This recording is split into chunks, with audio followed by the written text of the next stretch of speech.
Bonsoir. Est-ce qu'on on m'entend? Parfait. Alors, je crois qu'on va commencer, si vous le permettez. Tout d'abord, je me présente avant de commencer quoi que ce soit. Je m'appelle Agdallah, comme tous les Touaregs. Agdallah, Ag, ça veut dire fils de. Voilà, donc Ousmane Agdallah, ça veut dire Agdallah, fils, Ousmane, fils de Dalla. Donc Ag déjà veut dire fils de. C'est vrai que cette consonance a déjà quitté beaucoup de pays où il y a les Touaregs. En Algérie, ça a quitté, au Niger, mais chez les Touaregs du Mali, il y a toujours les Ag. Donc, je m'appelle Agdallah.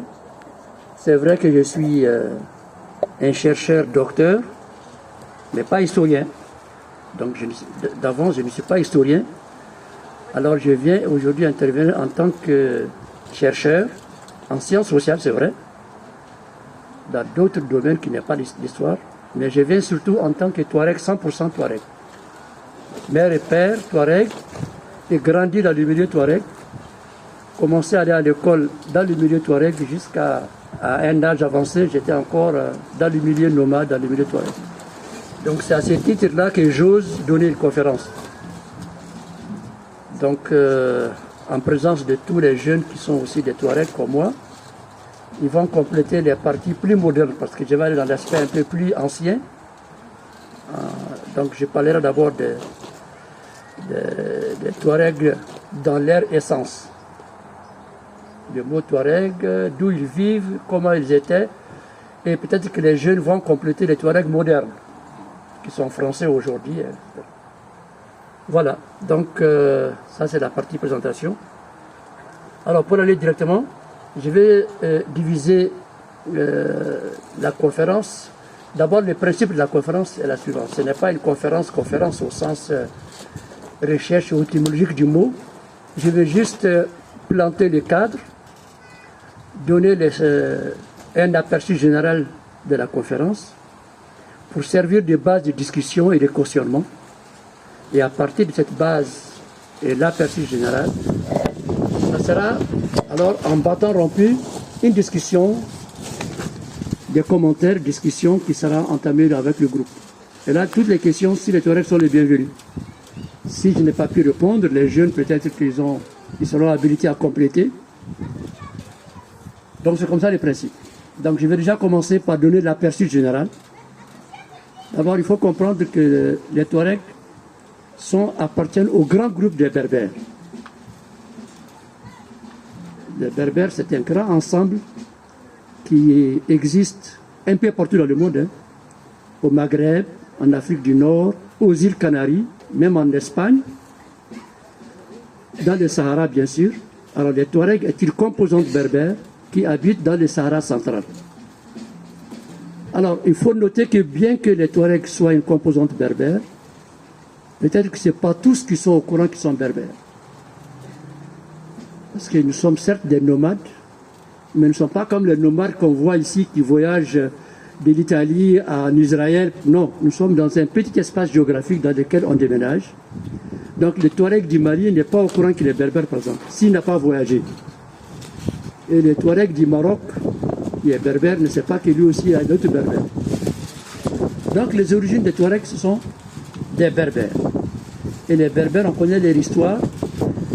Le mot berbère vient du mot barbaros, qui est un mot grec en fait, qui désignait dans le nord de l'Afrique tous les peuples qui ne parlaient pas le grec. C'était les barbares. Alors ce mot ne convenait pas aux Touaregs eux-mêmes, ni aux berbères, sinon eux-mêmes ils s'appellent les Amazères. Les Amazères qui s'appellent eux-mêmes, ça c'est le monde berbère en général. Les Amazères qui veut dire homme libre.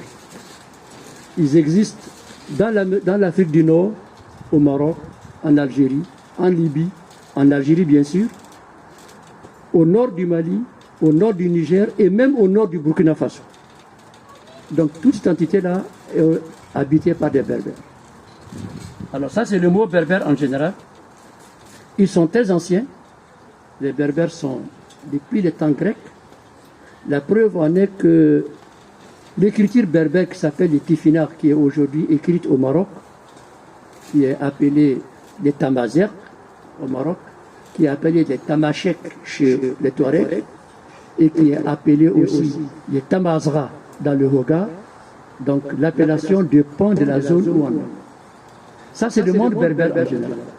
Alors, comme je le disais tantôt, les Touaregs constituent une composante des Berbères qui occupent le Sahara central. Les Touaregs eux-mêmes, ils sont dans l'Algérie, dans le Mali, dans le Niger et un petit groupe dans le Burkina Faso. Donc ça, ils occupent le Sahara central. Ça, c'est pour les Touaregs. Alors, on peut les estimer environ à 2 à 3 millions d'habitants dans le Sahara central, qui occupent la plus grande partie, c'est le Hogar. Du point de vue masse, on a plus de Touaregs au Niger, en Algérie et chez les Touaregs du Mali. Mais comme je disais tantôt, ils sont tous des Berbères. Ils sont tous des Berbères. Alors, comme je dis, on va parler un peu des origines. C'était, comme je dis, ils proviennent du mot berbère.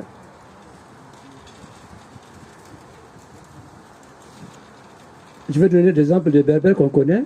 Les Touaregs sont des berbères. L'Algérie, il y a les Kabyles. Vous connaissez bien les Kabyles, qui sont beaucoup en France. Ils sont aussi des berbères. Il y a les Zenaga en Mauritanie. Et il y a beaucoup d'autres berbères qui sont les Kérifites au Maroc, les Chilèches au Maroc. Tout ça sont des peuples berbères. Mais aujourd'hui, la conférence qu'on étudie aujourd'hui concerne uniquement les Touaregs. Donc, une des composantes berbères qui est au Sahara central. Pour revenir au Tamashek, au Touareg, le mot Touareg lui-même n'a pas de sens pour nous. C'est un mot qui est donné par des Français et qui a une origine en fait arabe, qui est discuté. Certains disent que ça vient du mot Apterik, qui veut dire la route, parce que les Touaregs étaient des caravaniers entre le nord de l'Afrique et l'Afrique subsaharienne. Donc c'est eux qui connaissaient les chemins avec les chameaux, les dromadaires, pardon. Donc on les appelait les Touaregs parce qu'ils savaient faire la route. Certains disent que le mot Touareg vient des Grecs encore, ou du monde arabe qui voulait signifier tout ce qui n'était pas des musulmans. Parce qu'il faut rappeler que les Touaregs ont fui le Maghreb, ils ont fui l'islam pour aller s'installer au sud du Sahara. Ils ne voulaient pas être des musulmans, bien qu'aujourd'hui il y a beaucoup de communautés musulmanes chez les Touaregs, on ne l'était pas. D'ailleurs, on va voir les relations avec l'islam, ce n'est pas un islam trop radical, ce n'est pas un islam trop rigoriste. Ensuite, les Touaregs avaient des origines un peu matriarcales, disons. La place de la femme, la preuve en est que la reine Touareg, la dernière qui était connue au IVe siècle déjà, s'appelait Tinigina, qui veut dire en Touareg celle qui déménage. Son tombeau a été aperçu dans le Hogar à Abadassa. Abadassa, c'est juste à côté de Tamanrasset, dans le Hogar, en Algérie, entre le 4e et le 5e siècle. Donc on avait déjà des reines Touaregs à l'époque. Alors pour parler de Tamashek un peu, il ne faut pas que j'aille pour laisser la place au débat. Pour parler de Tamashek, dans les Touaregs, on les appelle les Tamashek en fait. Parce que le nom Touareg n'est pas leur nom, et ils s'appellent les Tamashek. Ça dépend de la zone où on est. Si on est au Mali, par exemple au Niger, on appelle Tamashek. Si on est à l'Aïr, Imora, ou bien dans le Hogar, dans l'Ager. Donc il y a 4 grands groupes Touareg. Dans l'Aïr, au Niger, dans le Hogar, en Algérie, dans l'Adra, au nord du Mali, et dans l'Azawar, vers la zone de la frontière entre le Niger et le Mali, la zone qu'on appelle aujourd'hui Manaka. Mais au nord du Mali, il y a la zone de Tombouctou, qui est la zone ouest Kalataram, et la zone de l'Adra de Zéphoras, qui est la partie est. Ça, c'est au nord du Mali. Donc, en gros, il y a 4 confédérations Touareg. Le Hogar, l'Ager en Libye, l'Aïr au Niger et l'Adra et l'Azawar au Mali. Donc, il y a les 4 confédérations. Et chaque confédération est composée de tribus. Chaque tribu aussi est composée de fractions. Donc, avant, il y avait les confédérations au temps colonial. Chacune des confédérations était dans plusieurs tribus. Et les tribus, chaque tribu est composée des fractions. Les fractions, c'est un ensemble de familles qui ont une appellation. Par exemple, à l'ouest, il y a les fractions Kaliansar, ou bien Mouchar, ou bien Iforas, ou bien Chamanamas.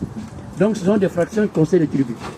Alors il faut souligner que depuis les années 67, les tribus ont presque disparu pour laisser de la place. C'est des actions politiques, parce que les confédérations rendaient les Touaregs encore plus forts et plus armés, plus cohérents. Donc déjà au moment de l'arrivée des Français, les colons ont commencé à dissoudre les tribus. Et aux indépendances des pays africains, le Mali, le Niger et l'Algérie aussi, on a détruit les tribus pour laisser place aux fractions. Ça, c'est en termes d'organisation sociale. Maintenant, il faut dire que les Touaregs, en termes de stratification, c'est une société assez hiérarchisée. Il y a par exemple la première classe qu'ils appelaient avant, ça c'est toujours je parle toujours des Touaregs anciens, pas aujourd'hui, ça existe encore dans l'idée des Touaregs. Il y a la noblesse, qui était avant les Imarjaren, qui étaient les hommes d'épée nobles, qui avaient comme charge la garantie de la sécurité de tous les Touaregs. Ça c'est la première catégorie, disons les nobles Imarjaren. La deuxième catégorie, c'était les Inislimen, qui correspond au clergé. Inislimen, c'est le mot Touareg. C'est des clergés qui sont les hommes d'instruction. En fait, c'est des marabouts.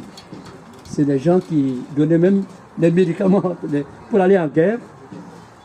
Il y a les artisans, ce qu'ils appellent avant les Inhaden, qui sont des hommes qui ont des rôles à la fois social et artisanal. C'est eux qui sont les hommes de confiance. C'est eux qui gardaient les secrets. Ils étaient acceptés dans toutes les familles. Donc ils avaient un rôle à la fois social et c'est eux qui faisaient tous les outils comme activité, les épées, les armes, les bijoux que vous avez, tout ça. Et ensuite, il y avait une autre classe. C'était la classe, avant, ça n'existe plus, la classe dite les Iklan ou les serviteurs. Ça n'existe plus. Les serviteurs, il y avait deux groupes. Il y avait ceux qui étaient réellement des tribus vassales qui s'appelaient les Iklan et il y avait les affranchis qui étaient appelés les Erawelen. C'était des gens qui n'étaient pas des serviteurs mais qui avaient quand même la couleur noire. Il faut préciser que les Iklan étaient quand même un peu plus de teint foncé que les autres Touaregs. Ça c'est en termes de certification. Maintenant en termes de vie, il ne faut pas que je dépasse le temps. Je suis en train de placer le décor pour que tout le monde... Ça c'est la répartition des rôles et chacun a ses rôles. En fait, on est noble, on ne devient pas noble. On est aussi esclave, on ne devient pas esclave. On est aussi forgeron, on ne devient pas forgeron. Donc chacun a ses activités, chacun a ses prérogatives. Maintenant, du point de vue structure familiale, il faut avouer que la place de la femme chez les Touaregs est très importante. D'ailleurs, la femme, c'est elle qui a la maison, ce qu'on appelle la tante. Elle s'est mariée avec sa tante.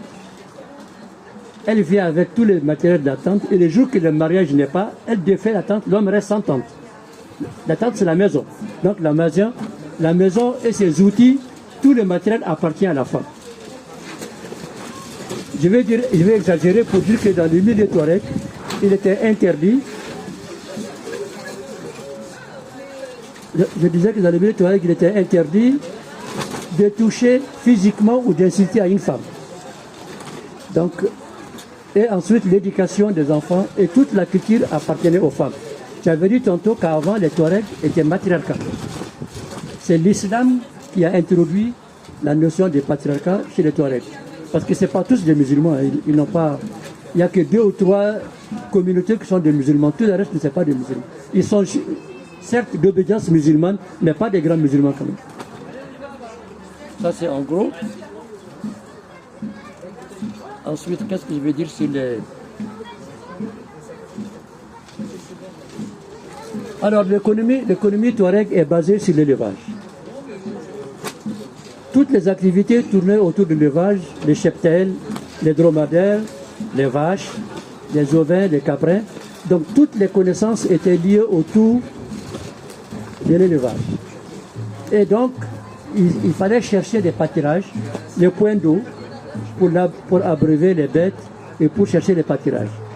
Et depuis les sécheresses de 73 et 84, l'élevage a beaucoup baissé parce qu'il n'y a pas assez de pluie les pâturages devenaient rares, donc les gens devenaient petit à petit des sédentaires. Sinon, la vie générale des Touaregs, c'était des nomades. Alors, il faut avouer que le monde Touareg a été basculé par deux grands événements politiques. La colonisation, l'arrivée des colons, des Français ont commencé à déstructurer les Touaregs.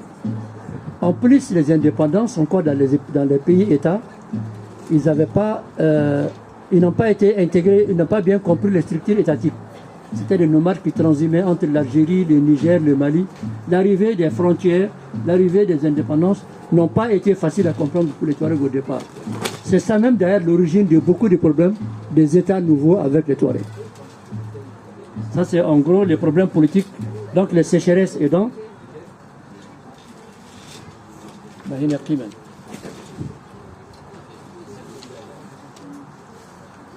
Alors les savoirs locaux étaient trop forts pour se trouver dans l'espace.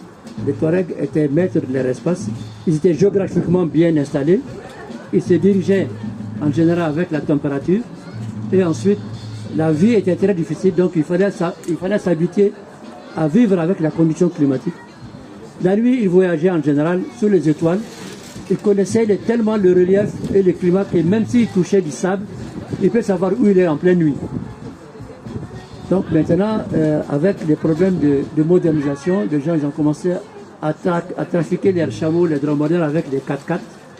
Donc ça commence à devenir un peu plus facile pour les Touaregs aujourd'hui. Alors en gros ça va, c'est un peu le décor que j'allais planter. Et puis peut-être qu'on va arrêter pour laissé la place aux questions. Je ne vais pas entrer dans les détails des fractions, des communautés, du Mali, de l'Algérie. Il y a tellement de tribus, tellement de fractions, tellement de modes de vie compliqués que je vais laisser plutôt la place aux commentaires et aux questions des uns et des autres. Merci beaucoup.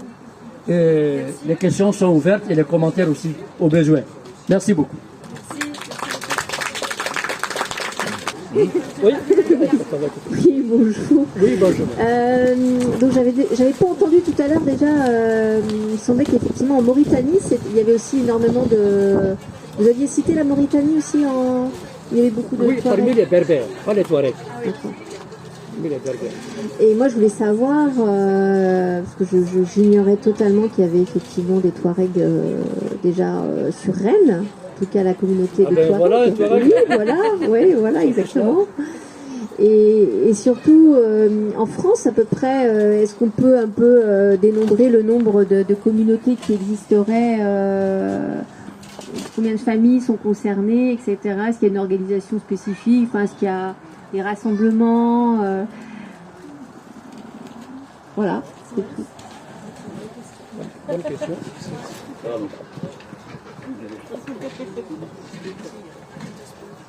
C'est une très bonne question. C'est une très bonne question. Merci.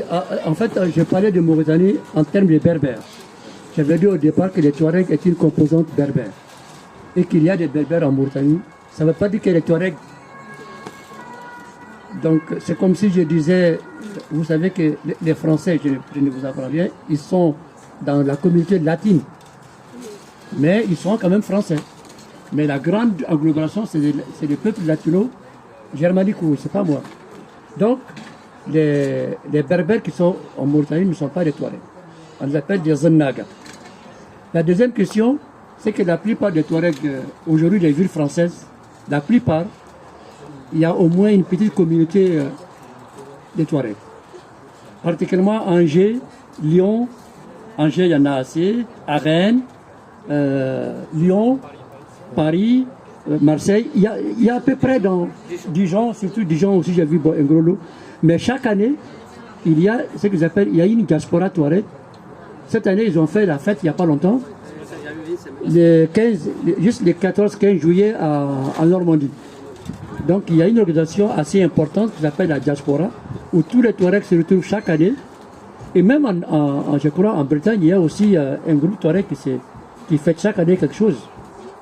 Je crois que c'est à Brest, je crois, ou bien. En tout cas, ils sont organisés à Rennes.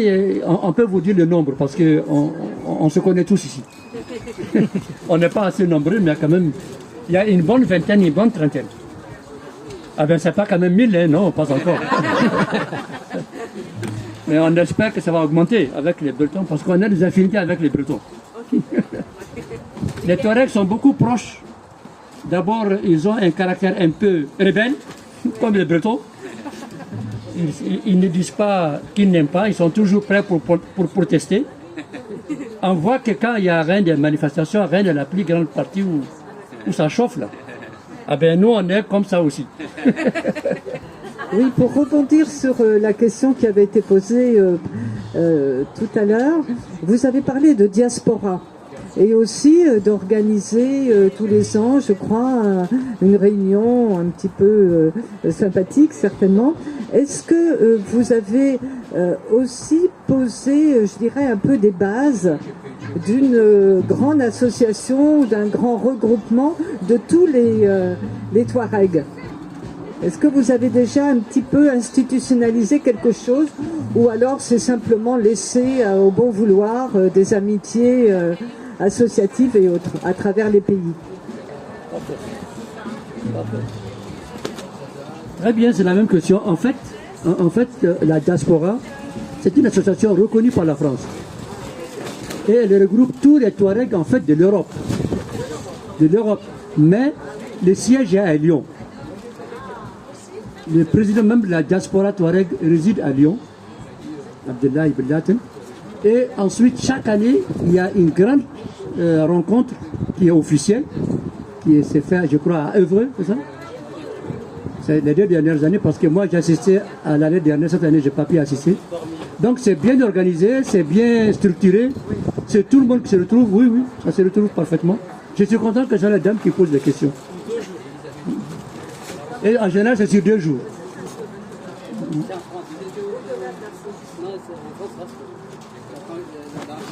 La diaspora c'est surtout en France. Pour le moment on le fait en France, mais il y a un Touareg qui est en Espagne, et certains qui sont en Suisse et en Belgique qui demandent de le faire de façon... Mais pour le moment, ça n'a pas commencé. Mais la plus grande partie des Touaregs se réside en France. Il y a moins en Suisse, il y a moins en Belgique, moins en Espagne, mais il y a beaucoup plus en France. C'est pourquoi, jusqu'à présent, c'est toujours fait en France par les Français et nous. Parce qu'en fait, on a beaucoup de sympathisants, on a beaucoup de Français qui sont dans la diaspora comme nous. Ils sont amis, ils sont même des parents, parce qu'on est vraiment liés aux Français de façon historique. Et aujourd'hui aussi, on a des parentés beaucoup français. Donc c'est la France qui organise. Comme je disais, il y a des jeunes qui me demandent de revenir sur les femmes à propos des mariages Touareg et les divorces. Je disais dans l'ancienne conférence que le problème du mariage chez les Touareg n'est pas compliqué. Non. Comme je disais, c'est la femme qui amène tout son arsenal. C'est elle qui éduque les enfants, c'est elle qui a la plus grande notoriété dans la famille. L'homme, c'est lui qui est en fait comme mari. Et ensuite, il y a une culture que je vais quand même signaler avant la conférence, c'est la notion de divorce chez les Touaregs. C'est une notion assez particulière et, entre guillemets, bizarre, je vais le dire, parce que le divorce n'est pas aussi grave chez les Touaregs comme les autres peuples, chez les Arabes ou... Ça s'est fait comme le mariage. Le divorce est fêté comme le mariage. Je n'ai pas vu ça dans aucun peuple. J'ai fait de l'Éthiopie jusqu'aux Canaries. Je n'ai pas vu un peuple qui fête le divorce comme les Touaregs. Alors, il ne faut pas fêter au sens de fête, d'être content. Non, il y a un sens à cette fête. Quand la femme est partie chez son mari, pour nous, c'est un trésor. Elle est la mieux habillée, la mieux choyée. Il y a une dot qu'on paye, en général en termes d'animaux. Avant, on paye les dots en bêtes qu'on a. Si c'est des dromadaires, on paye les dromadaires. Si c'est des vaches, on paye les vaches. Et en général, on donne la dot en fonction de la dot de sa maman. Si sa maman était mariée par 15 têtes de vaches, la fille s'est mariée par 15 têtes de vaches. Alors, le mariage s'est bien consommé, il y a eu des enfants. Le jour que la femme, ou le mari n'aime pas la femme, on lui dit non monsieur, tu l'as bien aimé, tu l'as marié, aujourd'hui tu l'aimes plus, ce n'est pas un problème. La manière dont elle est arrivée chez toi, bien habillée, sur son dromadaire, tu la remets dans son foyer comme ça. Donc le jour du divorce, elle est bien habillée, et on attend un mois qu'elle vienne dans sa tribu, de sa faction, on organise une fête grandiose où on abat des moutons pour dire aux hommes, la femme est libre. Et que ce n'est pas le seul mari là-bas qui existe au monde, il y a d'autres maris qui te veulent. Et ça, c'est la cérémonie, il y a une cérémonie spéciale où tous les hommes qui sont candidats lancent une lance devant la dame pour dire je suis candidat. Et tenez-vous bien, il arrive que le mari qui a divorcé soit le premier à demander à répondre sa femme. Merci. Merci. Ah, j'ai oublié, hein, il n'y a pas de coépouse, c'est très très rare. Bien qu'on soit des musulmans, pas de coépouse. La monogamie est de rigueur. Bien que nous soyons des musulmans, c'est très très rare que le Touareg soit polygame. Dans la tradition, on est monogame. Ça, il faut le dire aussi, il faut le préciser. C'est pourquoi j'ai donné des questions plus culturelles. C'est pourquoi j'ai été très bref dans tout ça pour que ça soit discuté. Est-ce qu'il y a une signification pour la couleur des turbans Donc là, il y a le turban bleu, le turban blanc. Est-ce que c'est la signification quoi? Oui, c'est une bonne question. En fait, il faut d'abord savoir quelle est l'origine du turban. Les gens pensent que c'est à cause du soleil et du vent qu'on met le turban. Non, c'est pas ça. C'est une culture à un certain âge. C'est comme une maturité. Quand le jeune garçon a l'âge de la maturité, on lui met officiellement le turban de façon villageoise, traditionnelle. Il y a deux parties du turban, une en haut et une en bas. La partie du turban d'en haut, ça signifie qu'à partir de certain âge, tu dois réfléchir avant de parler. Ta tête, tu es un homme mûr, il ne faut plus raconter des bêtises entre les gens. Tu dois savoir, la réflexion a commencé. La partie du bas, on le met ça pour dire, ta bouche, ce que tu manges et ce que tu dis doit être contrôlé. Donc ça devient strict pour ton âge. Et d'ailleurs, il y a certains nomades qui mangent en bas du turban comme ça. Au lieu de manger comme ça, on peut enlever un habit, mais on n'enlève jamais le turban chez le nomade. Donc ce n'est pas à cause du vent, à cause de... Non. Alors les couleurs actuellement, il y a une petite signification, mais qui est très locale. Ça dépend des tribus. Il y a des tribus qui doivent porter le turban blanc. On reconnaît souvent la tribu par la couleur du turban. Par exemple, il y a certaines tribus qui ont toujours un turban blanc. En général, ce sont les tribus chérifènes. Bon, ça, c'est vraiment local. Maintenant, il y a la notion d'homme bleu. Ça vient aussi du turban indigo. L'indigo qu'on porte souvent, ça rend le visage tout bleu. Alors, cette couleur d'indigo, là, c'est dans le Sahara qu'on le met. On dit que ça soigne bien les yeux et la vue. Et c'est ce qui fait que souvent, on a toujours coloré comme les dames qui portent des tissus bien colorés. C'est ce qui reste surtout sur la couleur. Donc, il y a des couleurs en fonction des tribus. Quand on voit un nomade qui marche sur son dromadaire, en fonction du tribu, on peut le citer. Il vient de telle tribu, il vient de tel village, il vient de tel... Mais ça, c'est très local. Vraiment, c'est très local. Sinon, en général, les turbans, c'est comme porter un pantalon. Il y a des tribus touareg qui préfèrent se déshabiller que d'enlever le turban. Tellement que c'est enraciné dans la coutume. Je me rappelle d'une histoire qui s'est passée au Hogar, en Algérie, à Tamanrasset. Un homme était dans une ouette qui traversait dans une voiture. Et le turban s'est parti dans la roue de la voiture.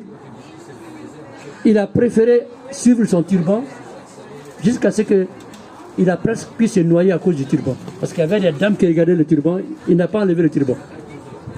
Donc le turban, ça fait partie de la tenue spéciale, comme votre cravate, comme votre... C'est pas un truc comme ça. Donc c'est spécial le turban. Merci. Par rapport à la langue parlée, il y a plusieurs Touaregs un peu partout dans les pays que vous avez cités tout à l'heure. Est-ce qu'au niveau du parler, c'est la même chose? Vous arrivez à communiquer avec une seule langue ou il y a des différences dans chaque pays ou comment ça se passe?